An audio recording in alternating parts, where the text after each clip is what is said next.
On today's episode of The Unwritten Rule, we have a good interview for you guys. Not much really happening on the Mizzou front. We're going to briefly talk some softball and baseball because those seasons are coming to their ends, or at least we're reaching playoff time for softball. Probably not so much for baseball, but we'll get into that a little bit. So we'll have that, and then we have a great interview with our good friend Max Chadwick from PFF. Talked about the guys who got drafted into the NFL from Mizzou, and then an outlook, of course, on the team for next season. A lot of Luther Burden talk, a lot of wide receiver room talk. Max gave his some grades and stuff on the transfer portal for Mizzou and some of the new guys coming in. So it's a great interview with him, and it's always good to have Max on the show. Then we'll finish with quick hits. We got Ken Sports Shorts, the Dirty Birds, and the fraud rankings as usual. Kenny is on for the Max interview, but for the rest of the show, it is the Peyton and Jack special. We'll get into that with the Dirty Birds, but good show for you guys. Let's dive into it. The Unwritten Rule starts right now. Marcel, where are you going with that disc? You are not putting that on again. Marcel, okay, if you press that button, you are in very, very big trouble. Attention. Everybody stop what you're doing. It's time for The Unwritten Rule, a Mizzou sports podcast brought to you by the Believe Network, alongside Peyton Haverman and Kenny Van Doren. Here is your host, Jack Knowlton.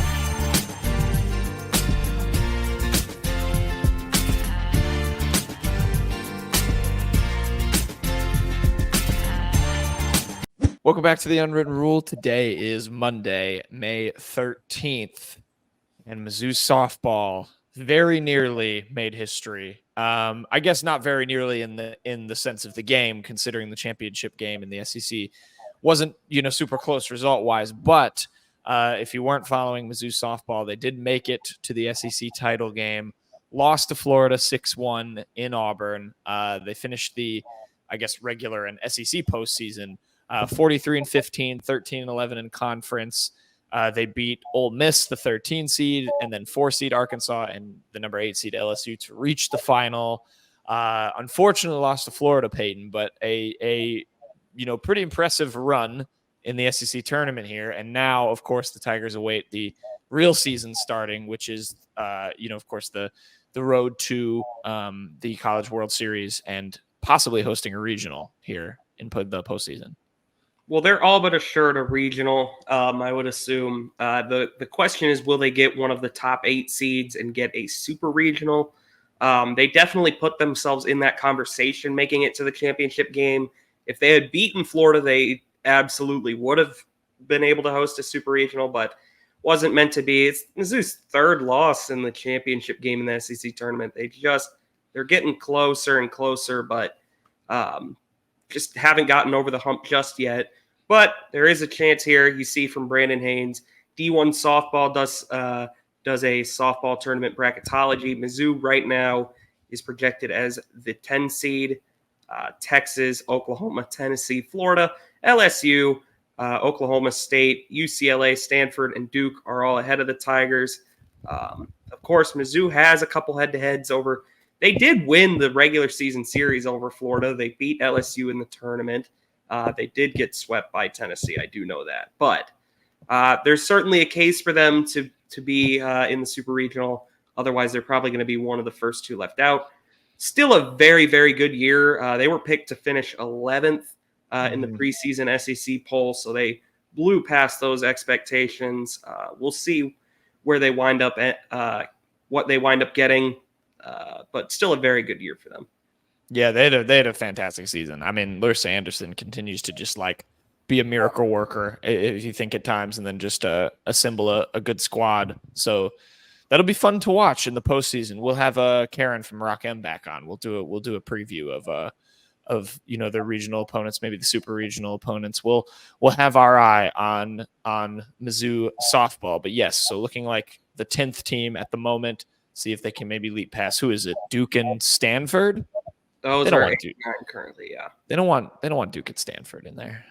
I guess Duke wouldn't get one either. But this isn't women's basketball and men's basketball. Softball. Yeah, come on. So yeah, we'll see if Mizzou can sneak into that super regional. Staying with the stick sports, Peyton, the baseball team, not as good of a year for Mizzou baseball. They have one series left. They play Auburn today on Sunday when we're recording this, and then Mississippi State. I just figured while we're on the topic, give an update. Can this team make it to Hoover for the SEC tournament? They're not going to. They lost to Auburn today, so they dropped a series to the one team they were in front of. It would take a miracle at this point. I don't know what the rest of the SEC has done, but they already needed a bit of help to get there. Now they need even more help. I don't think they're mathematically eliminated. You see it here from Callum McAndrew. They need to sweep Mississippi State on the road and hope Florida is swept at Georgia, or that LSU loses today and then is swept again. Pretty unlikely stuff. So just didn't really have the arms. It's year one. It's already a tough job. Carrick Jackson is going to need a few years to probably get this really the ship righted. We'll see what happens. Yeah, I mean, I guess you want to give a quick evaluation. Like, I think we all kind of like the Carrick Jackson hire, and obviously, everyone wants results right away, but seems like he's building towards something. Would you say with this baseball program? I mean, again, it's not easy to tell at the moment. You never know what the team's going to look like in a few years, but there's some positive signs. I mean, they weren't truly terrible like I think a lot of people thought they would be. They still technically are in front of Auburn, so that would be nice to at least not finish last in the SEC. We'll see what winds up happening. Again, Mizzou, no program kind of took a tougher hit moving to the SEC than the baseball program because it's just such an unbelievable league. I mean, it's going to take some time if Mizzou can really get back to going back to even the NCAA tournament. We'll see what happens. There were encouraging signs, but again, there's a lot that needs to be improved as well. Yeah, they definitely, like, I don't think you can overstate how tough it is to go to the SEC and try and overcome that. So we'll see how that goes for the baseball program. Not much by the way of anything right now for football and men's basketball, though. I did actually off air speak to a Duke graduate who gave me a raving review of Mark Mitchell. So I'll share that. He will be very good in this person's eyes. Not an expert, just a fan, but nice to get a firsthand account of that. But we'll see. We'll obviously keep everyone updated. Football, we've got, OV season coming up here in the summer for recruiting. So I'm sure there'll be some commitments, plenty of stuff to talk about to add to, or as the Tigers look to add to their pretty good 2025 class so far. So we'll keep our eye on that stuff. But let's not dilly-dally, Peyton. We had a good interview with Max Chadwick that I think we should take the people to. Had Kenny back on for that as well. So we will kick it to ourselves. Okay, we now welcome on our good friend and a very special guest, of course, as usual. It's Max Chadwick from PFF. Max, it's good to have you back on the show, first and foremost. And my first question to you already is, where is Luther Burden going in the draft in 2025, and why is it number one? Well, I think the only one receiver has ever gone number one. It was Keyshawn Johnson, right? Back in the 90s, right? Yeah. To the Jets, I know. I don't think he's going number one, unfortunately, but I do think he'll be a top 10 pick. I think it's gonna be interesting, man. He could be. I mean, like, I think everyone, and I know you guys are, and I do think he's wide receiver one. I think he's more like a 1A, 1B though. I think Tetairoa McMillan from Arizona is really, really good. And I think it's going to depend on the flavor of receiver that teams are looking for, where Burden, of course, is like the after-the-catch guy. You also can go up and get it. But McMillan is like that true X receiver, 6'5", catches everything, massive catch radius. So if a team wants a guy who's going to be good after the catch, like say the Saints, they could desperately use guys who can do that, be good after the catch. Burden will be the guy for them. But if you're looking for like a true, Mike Evans type of receiver, you're gonna probably lean towards Tetairoa McMillan. So I think I would put Burden wide receiver one, but I do not think it's a guarantee that he will be the first receiver taken on draft day next year. I've appreciated, and like I remember I got I got a text from my friend that said, like, if I hear the Luther Burden Debo Samuel comparison one more time, I'm gonna lose it. But I appreciate you for being one of the main proponents of that. You can obviously read all of Max's work on PFF, but I don't know. We love your Luther Burden appreciation, because Dude, I love him. You know, the love propaganda we're going to spew the next season, or at least that I am, is you ridiculous. should. Absolutely. You need to. Absolutely, dude. Yeah, he's going to be a top 10 pick. And I can't remember. I mean, you guys can probably know better than me. I don't know. When was the last Missouri top 10 pick, honestly? I'm trying to think. But yeah, I'm trying to think. Who was the top 10 Blaine pick? Gabbert go? It might have been Blaine Gabbert. I have it pulled up right now. Let me see. I think he went 10. Yeah. Alden Smith. And, yeah, that's what I was thinking. Blaine Gabbert. Same year, actually. They had 2 top 10 picks that year. Stacked. So we'll see. But yeah, I think we'll see this year. I think he's going to be a really good receiver. I think obviously he goes up and gets it really well. He's a great player after the catch, which is why the Debo Samuel comps, you hear them a lot.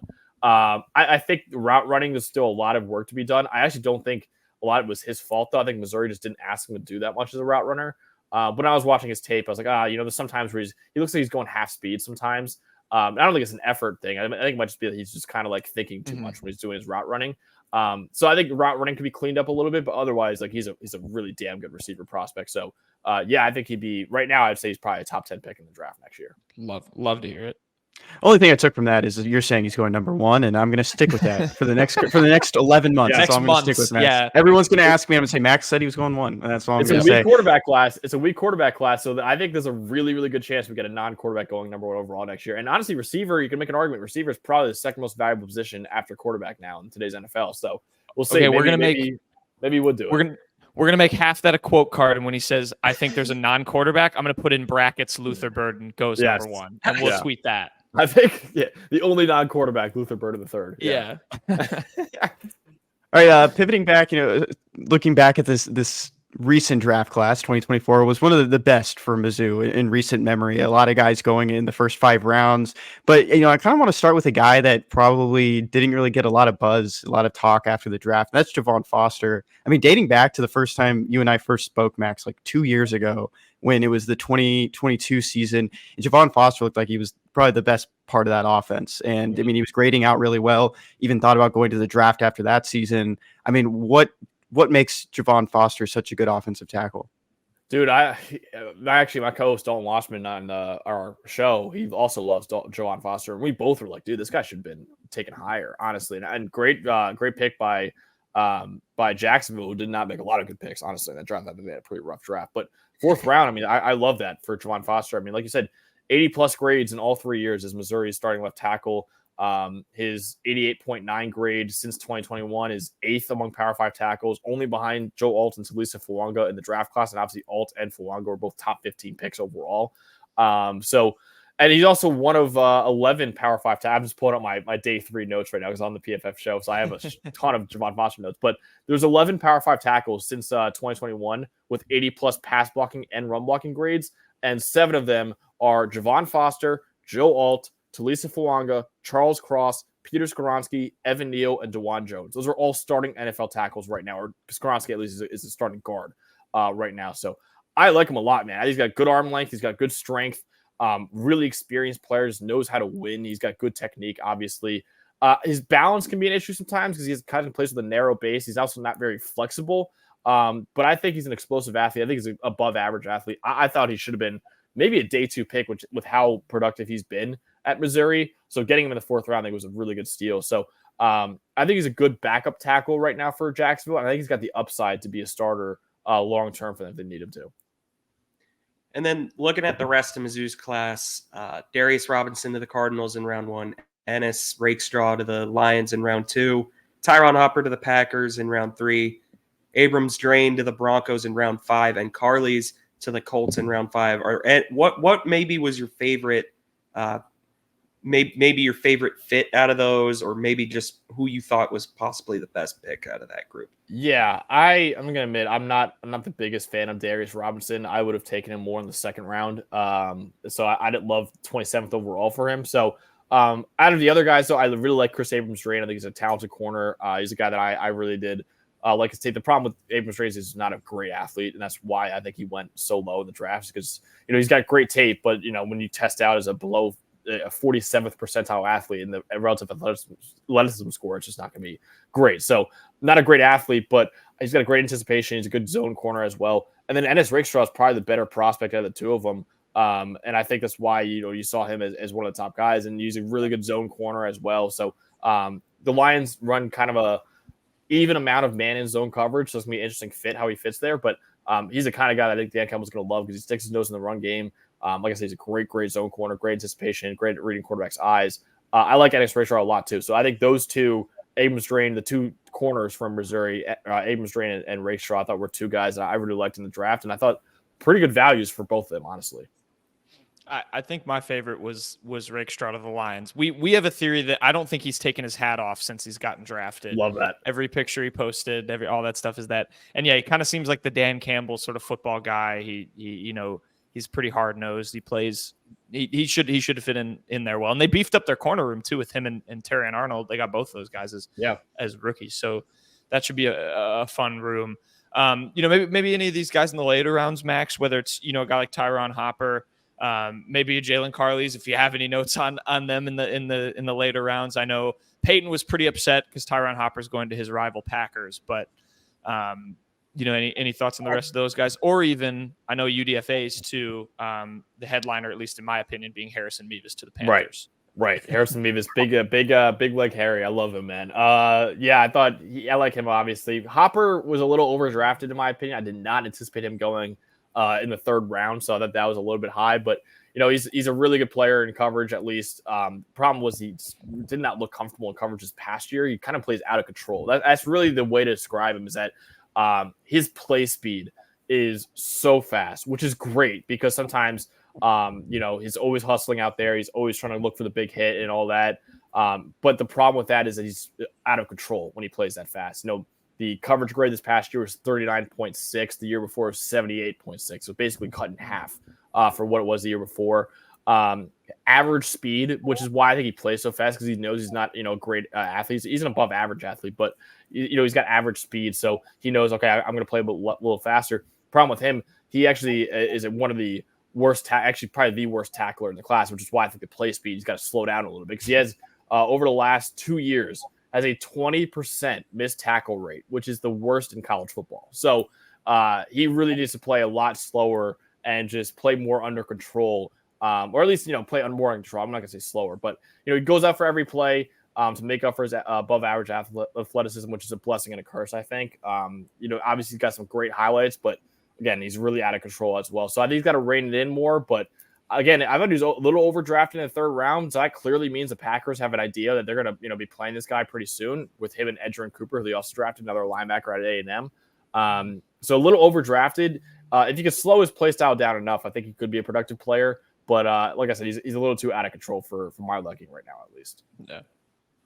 Another guy that was on the UDFA market, which kind of was a surprise to us, maybe we thought he'd slip into one of those late rounds, was Cody Schrader. I know we've talked with you about him the last few years. Do you see like Cody Schrader really fitting into that offense with the 49ers?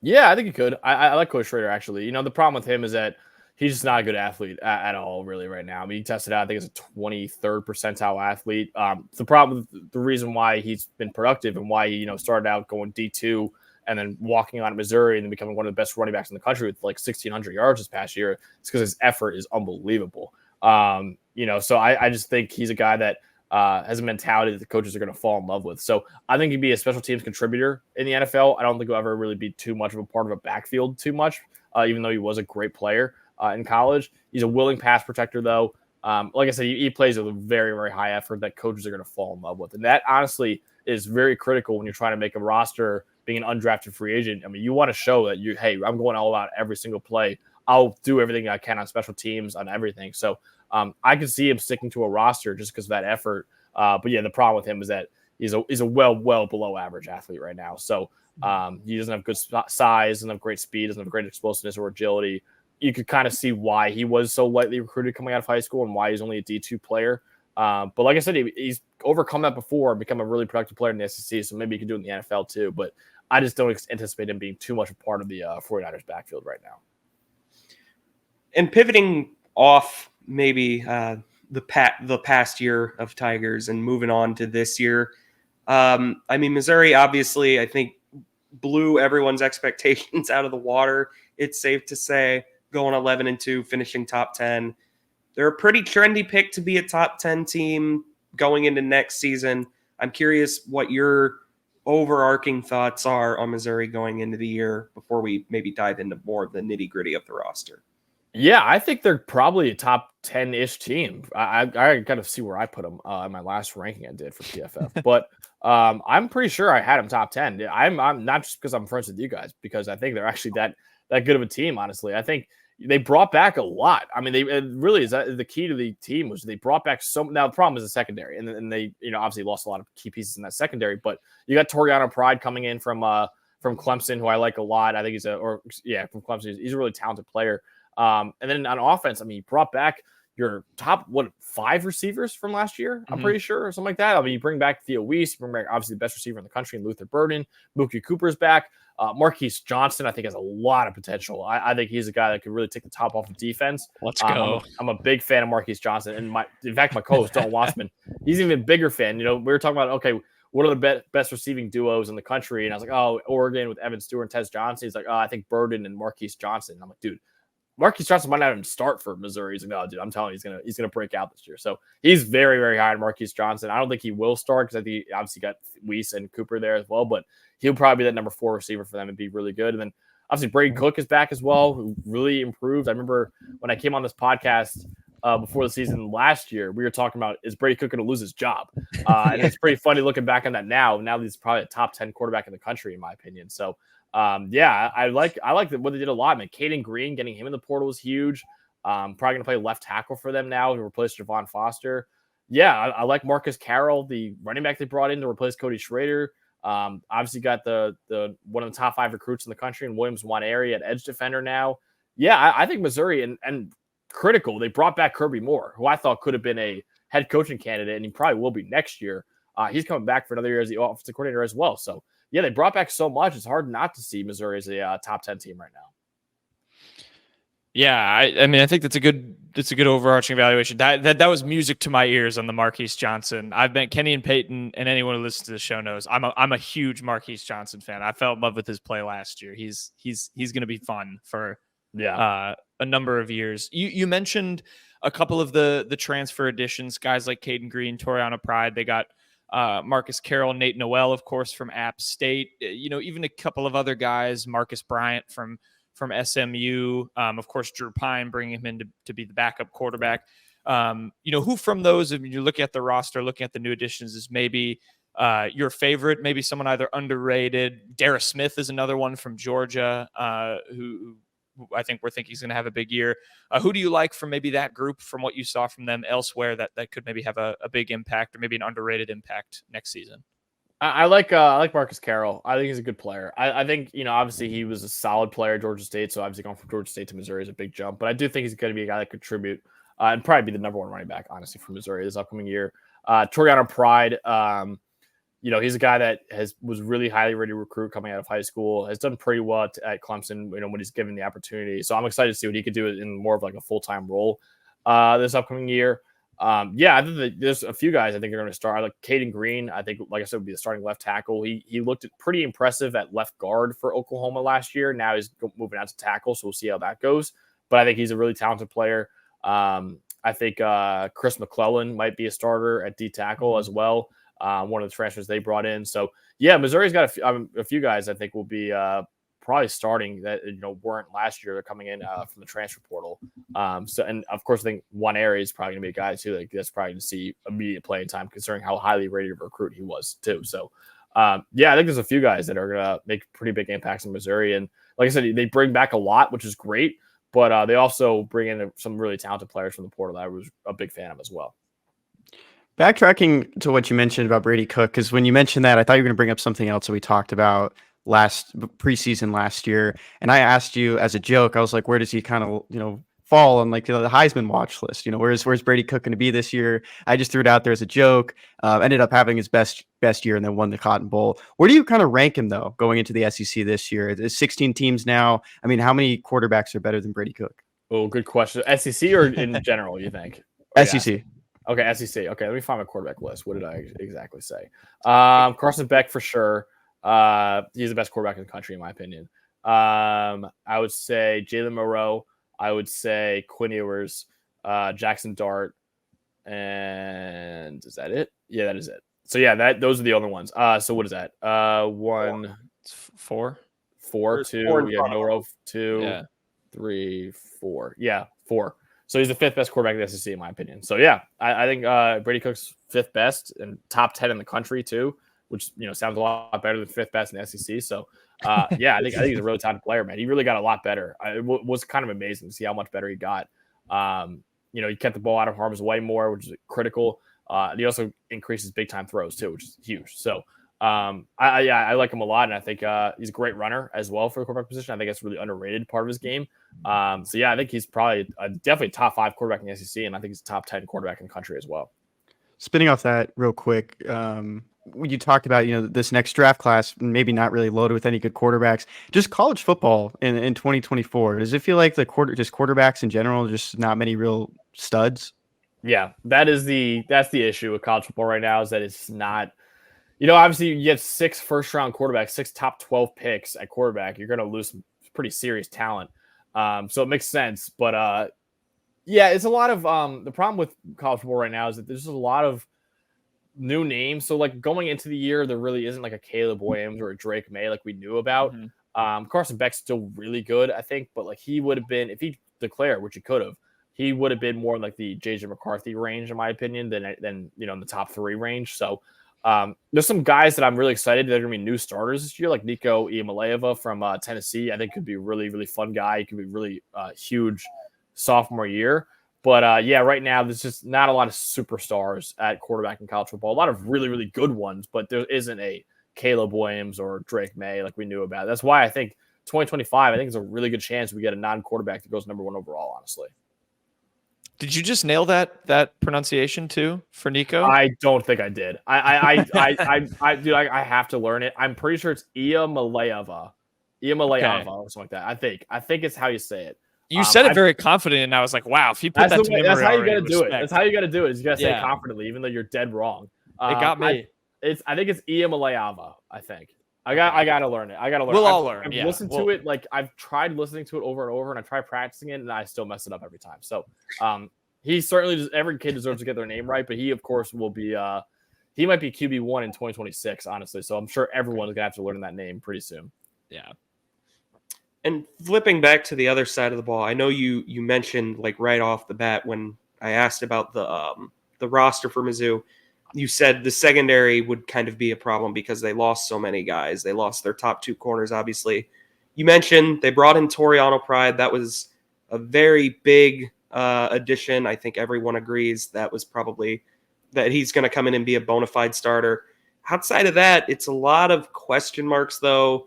You got Drayden Norwood, who's probably slotted to be CB2. Then it goes down to Marcus Clark and a lot of underclassmen. Your thoughts on maybe if that might be the biggest question mark for Mizzou going into the season, or if there's another one? Yeah, that's probably what I would say. I think the linebacker core could be improved as well. But I think the secondary is more important, and I think that's probably. I do like Dalen Carnell at nickel corner spot. I think he's a really solid player. But yeah, and Joseph Charleston, I believe, was a starter last year for them as well. But other than that, like I said, Marvin Burks is going to be starting, probably strong safety. He's a true sophomore. You got Drayden Norwood as well. I like Toriano Pride, and hopefully he could be that alpha corner for them because they desperately need him to.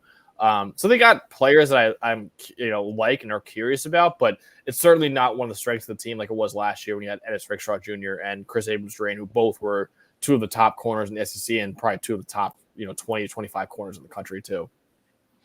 Yeah, I think I thought overall Mizzou's portal was pretty good, but then if they could have brought in another guy at corner in addition to Pride, that could have maybe kind of sealed it. But we'll see. It's funny with the linebacker core too. What one pretty good bowl game and a couple good late games do for you, because you have Tristan Newsom there and Chuck Hicks, who were both like backups and came in against Arkansas and did well against Ohio State. And I feel like they haven't gotten as much of they're still a little questionable because they had really good games there. But I think you make 2 good points. two good points there. This would have probably been a better question, Max, for you at the top of the show, rather than getting serious with the Luther Bird analysis. Why wasn't he on the cover of College Football 25, the Deluxe edition? That was a robbery. They made some interesting calls. It's a great cover. I'm not gonna. That's why I wanted to get your take, because I know you were tweeting about it. Great cover, but man, they made some questionable calls. Like, I love him, and I interviewed him. And he was my favorite interview I've ever done. Donovan Edwards. He's the man. But that was a little question. Like, the guy was the backup running back last year and ran for 300 yards. It's like, all right. Like, I understand you got to put a Michigan player. Like, I think you should have put one like in the background, like a Mason Graham or Will Johnson, because they're both. Mason Graham's the best D tackle in the country. Will Johnson's the best corner in the country. You can also do Colston Loveland, who's the best tight end in the country if you want to do him.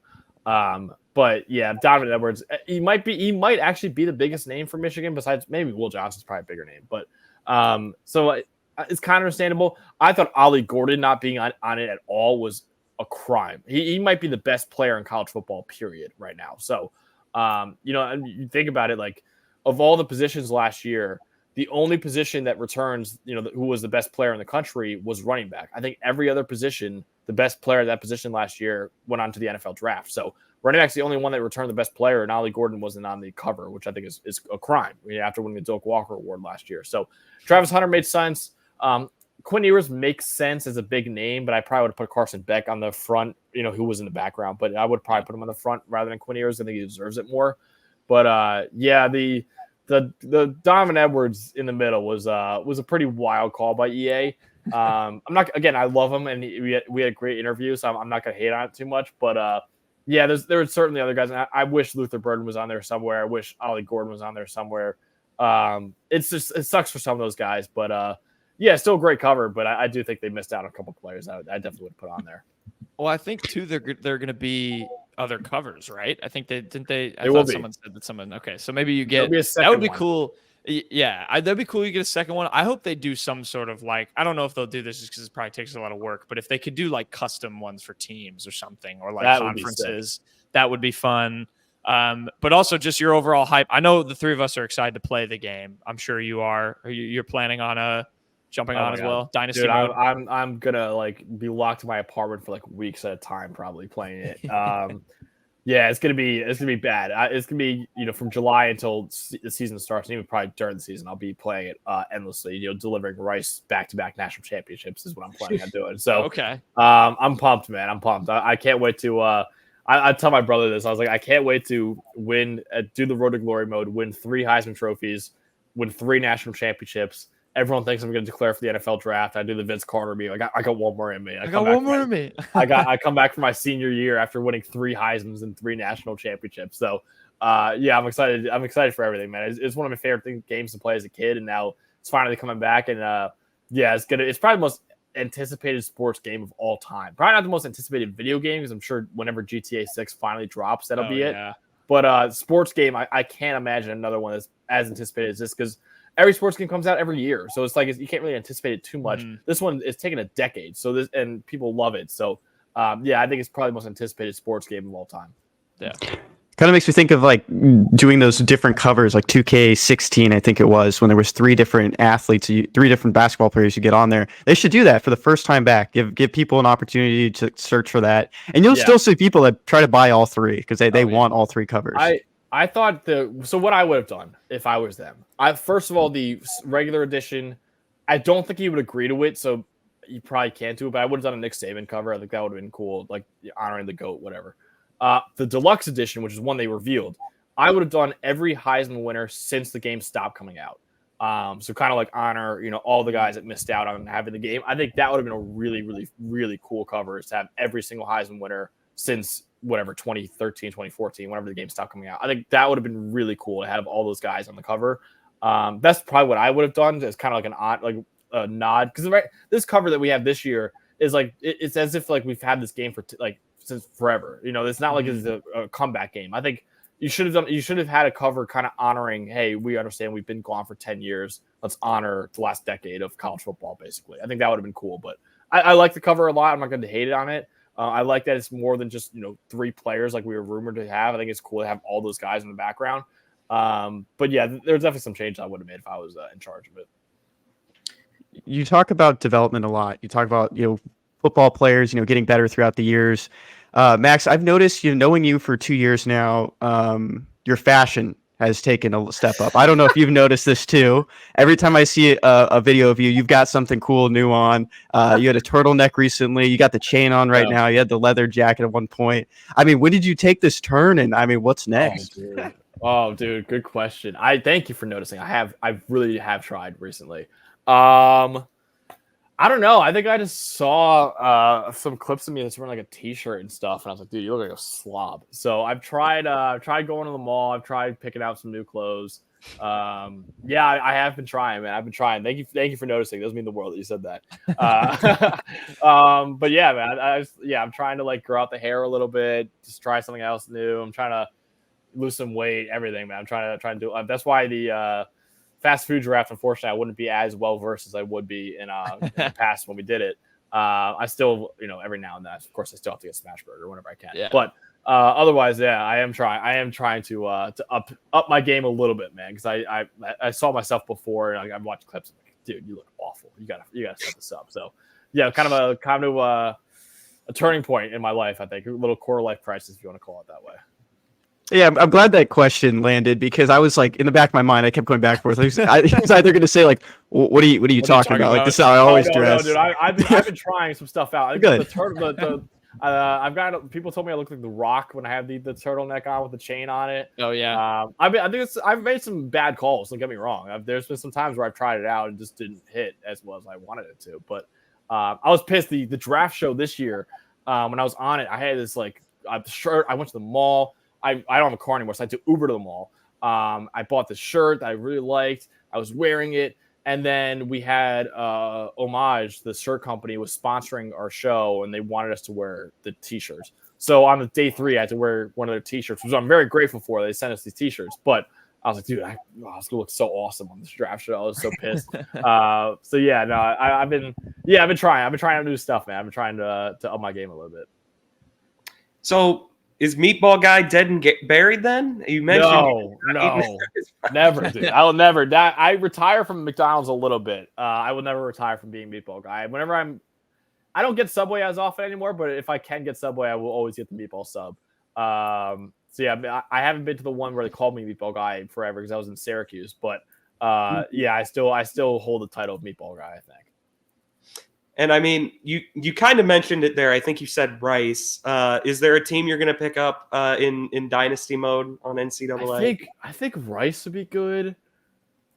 Hawaii is always like the go-to for a lot of people. I wouldn't hate that. The Rainbow Warriors. I like Florida Atlantic. Florida Atlantic would be great. I don't know. I kind of want to do like a Big Cat type of thing. I think we might try to stream some of it on our channel too. I might want to do like a Coach Doug's type thing where I just like, get hired and take a better job everywhere and do that. Like, I think that'd be pretty fun too. Of course, I wouldn't be as good as Big Cat. That was the most electric thing I've ever seen during COVID. Hopefully he does it again when it comes out. But yeah, I think that could be fun too, is to do a coach mode and just, keep moving up the ladder a little bit.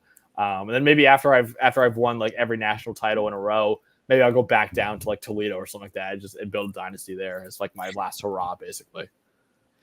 I think we've been in talks, the three of us, of doing some sort of Missouri something for this channel. Oh, you guys have to do posting Missouri. it. I think we do. Missouri. Yeah, you need to do that. Yeah, I think I was probably gonna do Penn State or Syracuse too, because I'm obviously a huge Penn State fan. And I went to Syracuse, but yeah, as like a college football guy, I probably need to like pick like a smaller school too. So I got to think maybe like a Kennesaw. Maybe I'll do one of the new FBS schools, like Kennesaw State or something like that. Like Missouri State going to the Missouri State. Missouri State. How do you guys feel about that, by the way? It is interesting because now there's a new FBS dog in the ring. In Missouri. Where is Missouri State? Springfield, Missouri. Is that close to? It's like a couple hours away. Okay, to the west. I don't know. I still don't think there's much of a threat. I mean, you go to Columbia and then go to Springfield and then tell me which one of those is better. I don't think it's much of a comparison. My buddy who works for an FCS team, he was telling me, he's like, dude, I was shocked Missouri State is willing to do that because like he doesn't think their facilities are FBS level at all compared to even other FCS schools. So he's like, yeah, it's an interesting call for. That's what he said. At least I don't know anything about it, but Yeah, because now we're at 137, I think, FBS teams now when that happened. So a lot. It's a lot, man. I remember we were down to like 120 at like 5 years ago. And now we're like almost 140 now. So it's getting crazy. Their announcement is also going to mean like day one of the EA college football game, someone's definitely going to complain that Missouri State isn't in it. They're going to be like, this is inaccurate. Well, somebody's going in 2025, right? They're still playing FCS this year. It's still a year away, but people won't remember that. They'll be like, I saw that they were. Yeah, they don't care. Yeah, they don't understand. That. I think Delaware is joining in 2025. I know. Missouri State, because there's one more. Oh my God, there's one more. Because right now we're at 134th. Kennesaw State joining, and there's one more because we're gonna be at 137 next year. I forgot who it's going to be. I know Delaware and Missouri State, though. There's one more, too. I'm blanking. I'll look it up real quick. Is Delaware joining the CUSA, too? Look at this. We're talking about Delaware on this. We're talking about Delaware football. This is my favorite thing right now. Let's see. I think they're joining the CUSA. I think CUSA is just like desperately trying to add to. They added Jacksonville State. They added Jacksonville State. Here we go. Delaware, Kennesaw State, Missouri State. I think that's it. Okay, never mind. Oh, weird. Okay. Yeah, I think that's it. I'm trying to. Maybe I did that wrong. Bemidji State. Yeah. Oh, maybe I did. Yeah, maybe it's 136 then. Maybe. Never mind.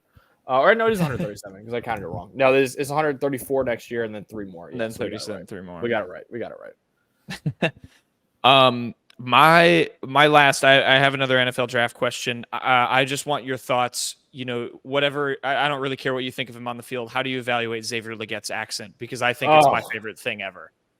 Good. I'm worried we can talk about Shedeur Sanders for a second. Okay, Xavier Legette. Not a serious question. No. Okay. Yeah. Xavier Legette. I think he has an elite accent. I think he's a deep Southern drawl.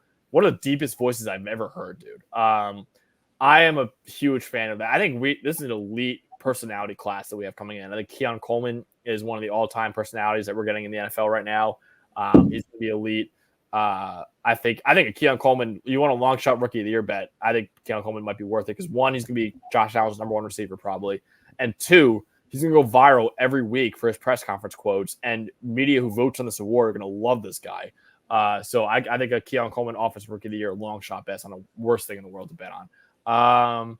Yeah, there's a lot of guys that are really, really funny that are coming into the NFL right now. So, yeah, Xavier Legette, though, that accent, dude, I never heard him talk before his press conference, and I was like, oh, my God, that's unbelievable. I would have moved him with the draft board if I knew that. So, yeah, he's got an elite, deep voice and a deep Southern accent, too, which I think is really, really good. Yeah. It's so good. Cool. Yeah, I love it. I can't get enough of it. Well, Max, thank you so much for joining us again. We'll have you back on, before the season. We can talk our first dynasties in college football and do another, Mizzou preview. We can do both. And we'll just have to, I don't know, we'll do a live show at a Smash Burger at some point in the future. Dude, let's do it. We'll figure that out. I'll tell you right now, when we do that next show, my fashion won't be that good because I'll probably be just, locked in my apartment in a dark room for 2 months. Yeah. So I'm going to look pretty rough shape when we do our next show probably. But no, I'm excited to do that with you guys. Good preface. Yeah, no, we'll definitely have you back on. We appreciate it, man. Yep.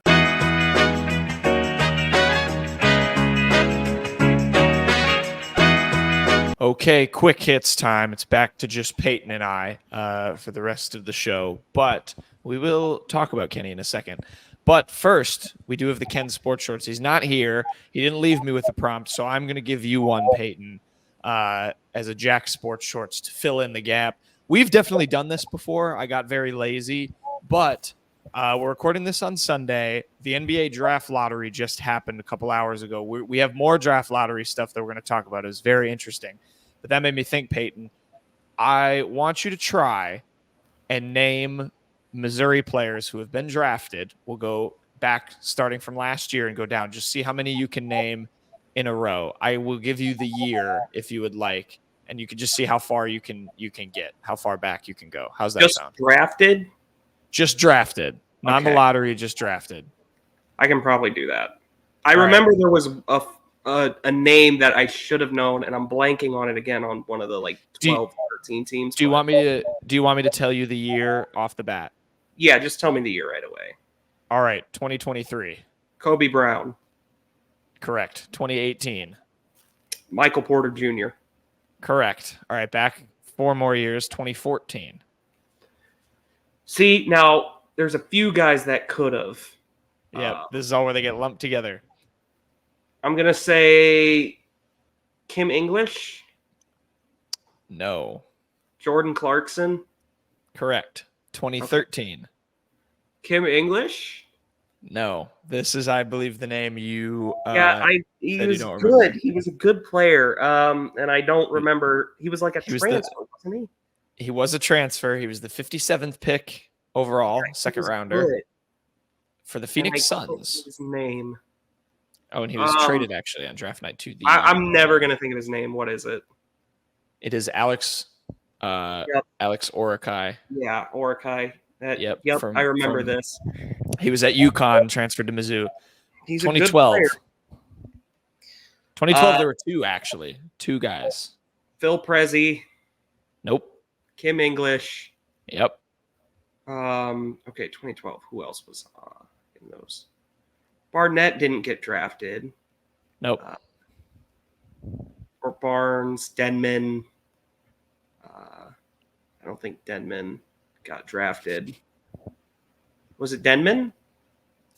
Yes. Marcus Denman, 59th overall pick to the San Antonio Spurs. 2009. Now we're getting into territory I'm probably not going to know. Oh, is this Damari Carroll? Damari Carroll. Okay. And then there were 4 more since 2000. I don't know if you'll know any of them, but do you want me to just tell you? You want to try and guess? Okay, is one Kleza? Yes, that's the next one, 2005. Linus so then Kleza? 2004. Oh, God. Quinn Snyder used to recruit up a storm is why I know some of these guys. Yeah. Probably the best recruiter before Dennis. I don't think I'm going to know any of these others, though, to be honest with you. I think you remember some of them in the league. 2004, 54th overall pick to the Detroit Pistons, Ricky Paulding. Oh, that's a good one. 2002, 20th overall pick to the Raptors, Kareem Rush. Oh, okay. I should have gotten Kareem Rush. 2000, the 10th overall pick. I believe that's not the highest. He's not the highest pick in Mizzou history. There's several others that are higher. 10th overall pick, Kenyon Dooling. This is the last one. I see. I know all those names. Oh, this is not Alec. What was the guy's name? This is not what I was looking for. What the guy's name? Orakai. O-R. I think it's Orakhi. Yeah. Sorry about whatever that was. This is Alec Orakai. Wow. I see why. I mean, he was a big dude. Look at this. He was a beast. Yeah, he was a beast. So we should have him play the 5. Yeah, bring him in. Have the classic UConn logo too. Pair him with Mark Mitchell. Well, that's a good one, even though it's recycled and we've already had it. Yeah, I got lazy, but you know what? Kenny's not here, and now we're going to tell you why Kenny's not here because we're going to get to Dirty Birds, and Kenny made himself the Dirty Bird. Couldn't make it to this part of the show or for the intro. Kenny. Here's a picture of Kenny in all his glory. Was a pretty good kicker back in the day. If you're wondering his connection to a bird, he was a St. Thomas High School Eagle. That is his bird. So and there's his favorite kicker. There you go. No, this is Kenny. Yeah. Oh, sorry. That is just Kenny, right? Yeah, this is Kenny. He played in the NFL for many years. Moving on, my Dirty Bird is going to be the Atlanta Hawks. The Hawks, who, of course, lost to the Bulls in the play-in, were able to snag the number 1 overall pick in the worst NBA draft ever. So good for them. Knowlton, who are they going to pick? I think they're going to pick a guy called Alex Sarr, who is a big. He's French, and yeah, it is a very bad draft. I'm in full theory mode. The Hawks had a 3% chance to land this pick. Like Peyton said, they were in the play-in game, which means they were a lot better than all the other teams and a lot of the other teams in the lottery. But they got the number 1 overall pick. I think it's rigged. I think the NBA rigged this to try and initiate some trades to happen. Maybe Trae Young goes. Maybe the Hawks trade this pick to somebody and we get a bunch of drama because you're not playing for any sweepstakes. There's no Wemby in this draft. So if Atlanta does keep the pick, congrats. You wasted it on, getting I mean, Alex Sarr's a good player, but it's not a Zion. It's not a Wemby. Not a Cooper Flag either for next year. Not the Tsar of Russia, but the Tsar of France, and soon to be the Atlanta Hawks potentially if they don't trade the pick. But yeah, I mean, that just means if the Bulls had lost the play-in, they would have had the lotto combo that would have net them the first overall pick. Oh well, thank God they got Kobe White to have 40 points, and they're paying Vucevic for $57 million in 3 years. What's your dirty bird, Knowlton? Bulls stink. My dirty bird of the week, or staying in the NBA. NBA on Christmas Day is my dirty bird of the week. If you want a bird connection, you just heard them. The Hawks are in there. And you might be wondering if you're watching on the what? The Falcons or the Atlanta team. No, I'm talking. But the NBA is the dirty bird because they're getting usurped. By the NFL. You need to let me finish, sir. Get my explanation here. No, if you're wondering why an article about the NFL is on here and I said the NBA, it's because the NBA on Christmas Day, which of course is a pretty famed tradition, is getting usurped by the NFL. The NFL is coming for Christmas Day, coming for those TV viewership numbers. They're going to play games on Christmas, which isn't super abnormal. But the thing I want to talk about, Peyton, is not only are they usurping the NBA, but they're not even going to give the NBA pity views on Christmas Day when the NFL's at commercial, because you're going to have to watch these Christmas NFL games on Netflix, which means you're going to have to switch from, if you want to go watch the NBA games, you have to turn off Netflix, turn on your other streaming service or cable, go back to no one is going to watch the NBA on Christmas now because these games are on Netflix. Yeah. I mean, very weird move. Like, Netflix is just interesting to me. I mean, the NFL on Christmas, I mean, it had already started to happen. And I mean, I don't think that's going anywhere, but Netflix is interesting. But this article from CBS does note, like, they had the quarterback series on there, which they're going to have again. Aren't they having a wide receiver series? Yes. Yeah. So I guess that's just kind of a burgeoning partnership. So there you go. Yeah, and they've been experimenting with live events. Like we had they had the roast of Tom Brady live, which I don't know do we talk about that on this show? Some of the jokes are pretty funny. Yeah, I think we at least mentioned it in passing. Yeah, something like that. But they did that live. They did like a comedy thing live. So I wonder. They're starting to make it work. But a live sporting event is interesting because you're going to have more stream delay than on cable, which. Yeah, I mean, God, dude. I mean, I remember everyone was like, oh, streaming is going to be so much better than cable. It's just becoming cable again with all this stuff. But it is what it is. It's the NFL. I'm still going to watch. I think I saw a thing that said someone was going to have to. I think the money now is $858 you have to pay if you want to watch every NFL game this season. Yep. It's crazy, man. I mean, it is what it is. It's a business. I understand it. Do you want the Bears to play on Netflix on Christmas? Not particularly. I'd like for the Bears to not potentially ruin my holiday. That's a good point. Christmas is a day of happiness for me. The Bears have never played on Christmas in my lifetime, at least. So I'd like for them to keep it that way. That's fair. That would be a bummer for Christmas, especially if Caleb Williams got hurt or something. Don't want to put that out there in the world. But yeah, Netflix. I guess if you want to watch that'll be something. We'll come back to this when the Chiefs inevitably get put on this game, and we can just look at all the Chiefs fans who also maybe listen to this show that'll be annoyed they don't have Netflix and have to watch this game. But we shall see. On to the Friday. Uh-oh. What time is it, Knowlton? Fraud time! Number one on the fraud rankings. We're going back to the NBA lottery. It's the Detroit Pistons. The Detroit Pistons had the best odds to get the number one pick in this crappy draft. They got pick 5. They barely snuck into the top 5. Detroit is horrible. They're upset. Detroit fans are upset. They're going to suck. This draft sucks, and they are the first fraud. Coming in at number 4 or 2, whichever way we're doing the order today. I think it's still 4. I'm going to say it's 4. But while we're on the topic of numbers, Knowlton, the Cubs and the Pirates bullpen is going to be my 4th fraud here because the Cubs drew 6 bases-loaded walks in the 5th against the Pirates yesterday. That's the most in one inning in 65 years. The Pirates gave away 6 runs just like that in relief of Paul Skeens, of course. Yeah, that's just abhorrent. You don't see anything like this. I don't know if the Cubs will draw 6 bases-loaded walks for the rest of the year. They probably will not. That just doesn't happen. That is insane. There was a sequence where the Pirates bullpen threw 1 strike in 18 pitches. So there you go. Just throw it down the middle. It's not that hard. Exactly. Do it. Number 3 on the fraud rankings. We're going a little bit away from sports.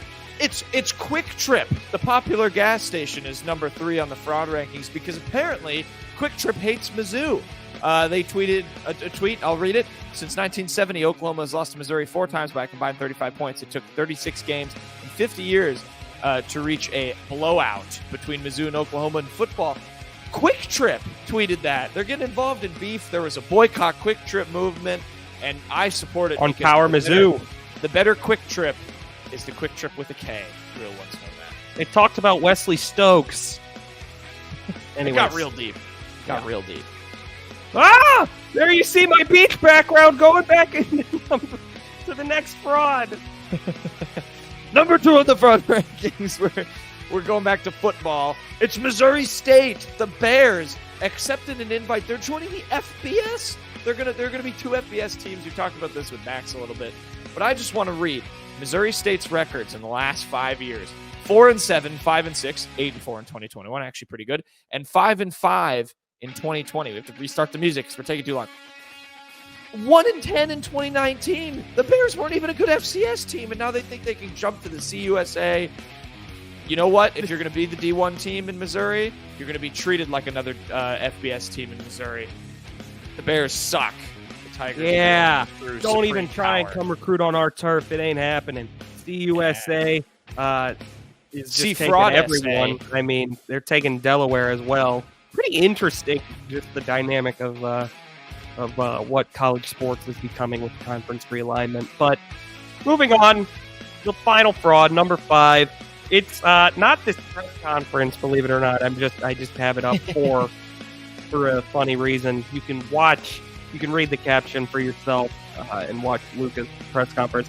Unless you're in podcast form, just look up Luka Doncic press conference and you'll Make see the what noise. I mean. No, I'm not going to make the noise.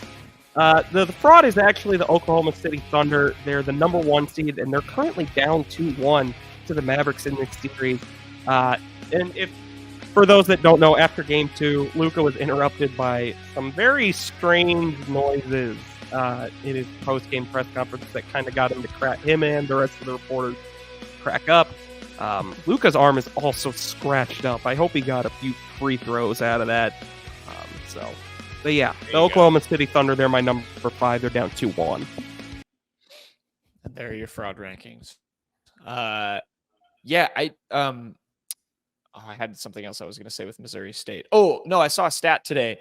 I think it's 23% of college football teams have played in the CUSA at one point. That of FBS teams? FBS teams. Okay, I was going to say, that is crazy. That seems kind of right, though. It does seem like a kind of a transition conference for people. So I saw the Sickos committee tweeted that. Knowlton, I'm going to stop sharing, so you have to guess. Right. I don't know the answer. What the joke is going to be. You got it. So this one comes from our favorite TV series, The Today Show. I just showed it. Hey, Knowlton. Hey, Peyton. What do you... Wait, no, I've definitely said that one. Oh, man, I'm running out of jokes on this That's thing. 2 for 2. You're going to find a new article, man. We need Why Al did to the come up with some more coach material. go to the bank? Why did the coach go to the bank? It's going to be something with a loan. I don't know. Why did the coach go to the It's bank? not going to be something to the loan. He went to get his quarterback. You Get should it? have said, why did the football coach go to the bank? I didn't know if it was football specific. It doesn't say football in the joke. It's bad so. writing from Al and company. Right. Look up Al Oh, Roker. Oda, you got to remember to Specify. put the sport in there. But Add that there it's you go. football. There you go. Thanks everybody for listening to the show. Hope you enjoyed Max. We'll definitely have him back on. We'll do like a season preview with him down the road when we get closer to fall. Until then, see if any news comes out. We'll see where softball ends up in the NCAA tournament, and we'll catch you guys on Friday.